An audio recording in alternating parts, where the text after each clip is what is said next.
હવે નજર કરીશું વિગતવાર પર સમાચાર પર। ધીરેન્દ્ર શાસ્ત્રીના દરબારમાં લોકોના ધૂણવાનો મામલો। કોંગ્રેસના મહિલા નેતા જેની ઠુમ્મરે ઉઠાવ્યા ઘણા સવાલો।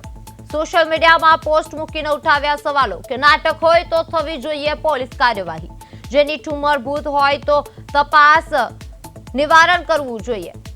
ધીરેન્દ્ર શાસ્ત્રીના દરબારના વિવાદનો મામલો વધુ એક ચર્ચામાં સામે આવી રહ્યો છે, જેમાં લોકો ધૂણવા લાગતા સર્જાયો હતો વિવાદ અને વિવાદમાં કોંગ્રેસના નેતા જેની ઠુમ્મરે પણ ઝંપલાવ્યું હતું અને સોશિયલ મીડિયા પર પોસ્ટ મૂકી અને સવાલો છે તે ઉઠાવ્યા છે। નાટક હોય તો થવી જોઈએ પોલીસ કાર્યવાહી।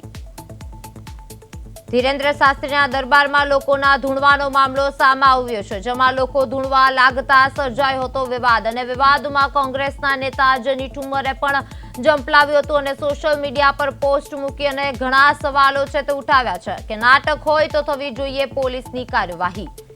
સોશિયલ મીડિયા પર પોસ્ટ મૂકી અને ઘણા સવાલો છે તે ઉભા કર્યા છે। નાટક હોય તો થવી જોઈએ પોલીસની કાર્યવાહી, ભૂત હોય તો તપાસ નિવારણ કરવું જોઈએ। ધીરેન્દ્ર શાસ્ત્રીના દરબારમાં લોકોના ધૂણવાનો મામલો સામે આવી રહ્યો છે, જેમાં કોંગ્રેસના મહિલા નેતા જેની ઠુમ્મરે ઉઠાવ્યા ઘણા સવાલો। સોશિયલ મીડિયા પર પોસ્ટ મૂકી અને ઘણા સવાલો છે તે ઉઠાવ્યા છે। નાટક હોય તો થવી જોઈએ કાર્યવાહી। ધીરેન્દ્ર શાસ્ત્રીના દરબારમાં વિવાદનો મામલો છે વધુ ગરમાયો છે।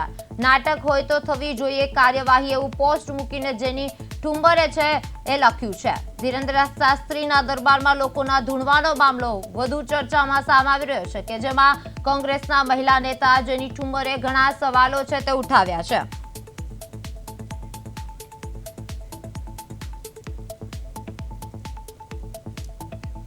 આ મુદ્દે વધુ વાત કરવા મહિલા નેતા કોંગ્રેસના જેની ઠુમ્મર ફોન લાઈનમાં જોડાઈ ગયા છે। જી, ધીરેન્દ્ર શાસ્ત્રીના દરબારમાં લોકોના ધૂણવાના મામલે તમે કયા સવાલો છે તે ઉઠાવ્યા છે? હેલો, હા, ધીરેન્દ્ર શાસ્ત્રીના દરબારમાં લોકોના ધૂણવાના મામલે તમે કયા સવાલો ઉઠાવ્યા છે?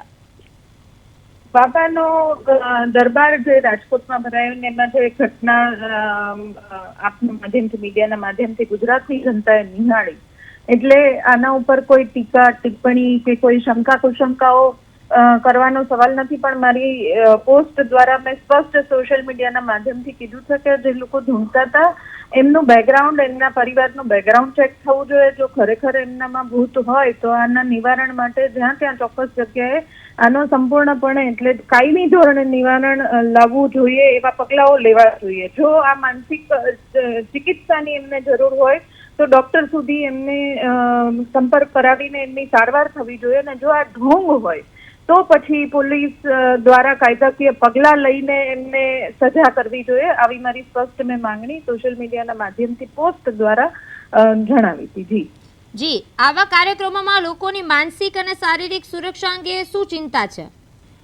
આમાં આવા કાર્યક્રમોની વાત નથી, કારણ કે આપણે ભારતીય સંસ્કૃતિ, સનાતન સંસ્કૃતિ વાળા દેશમાં રહીએ છીએ, એટલે આપણે જ્યારે સામાજિક પ્રસંગો ઘણા બધા માતાજીના માંડવા હોય, એવા બધા અમુક પ્રસંગો હોય કે જેમાં આવી ઘટનાઓ ગુજરાતની હું ને તમે નહીં, બધા જ જનતાઓ આવું જોતા હોય કે ક્યાંક ધૂણતા હોય છે, ક્યાંક પવન આવતો હોય, વાયરો આવતો હોય, આવા અલગ અલગ શબ્દો આપણે સાંભળ્યા પણ હોય છે। ક્યાંક એના ઉપર શંકા કરવી, શ્રદ્ધા ગણવી, અંધશ્રદ્ધા ગણવી કે પછી માનસિક રોગ ગણવો, એની બહુ પાતળી ભેદરેખા હોય, આપણે નક્કી નથી કરી શકતા। એટલે કોઈ પણ વાત કરવાને બદલે, એના ઉપર કોઈ પણ ટિપ્પણી કરવાના બદલે જે લોકો ત્યાં ધૂણતા હતા એના પરિવારનો સંપર્ક કરીને એમને કઈ પરિસ્થિતિમાં આ જે જોયા દ્રશ્યો એ થયું, એના માટે ચોક્કસપણે પ્રજાની સમક્ષ આ લાવવું જોઈએ, જેથી કરીને ભવિષ્યમાં મહિલાઓ અને યુવાનો જો આ ખોટા હોય આમાંથી કોઈ પણ તો દુષ્પરિણામ ન લે, અને જો સાચા હોય તો પછી એનું નિવારણ થાય। જી, સમાજમાં અત્યારે અંધશ્રદ્ધા વધી રહી છે, તો જાગૃતિ માટે કોઈ પગલાં લેવા જોઈએ કે નહીં આગળ જતા? આપણે અંધશ્રદ્ધા નિવારણનો કાયદો છે જ, જો પગલાં લેવા જોઈએ એવી મારી સ્પષ્ટ, તમારી અને ગુજરાતની જનતાની સ્પષ્ટ માંગણી હોય જ। શ્રદ્ધા હોય તો કોઈ વાત જ નથી, અંધશ્રદ્ધા હોય તો એને દૂર થવી જ જોઈએ, અને એના માટે કાયદાઓ પણ છે।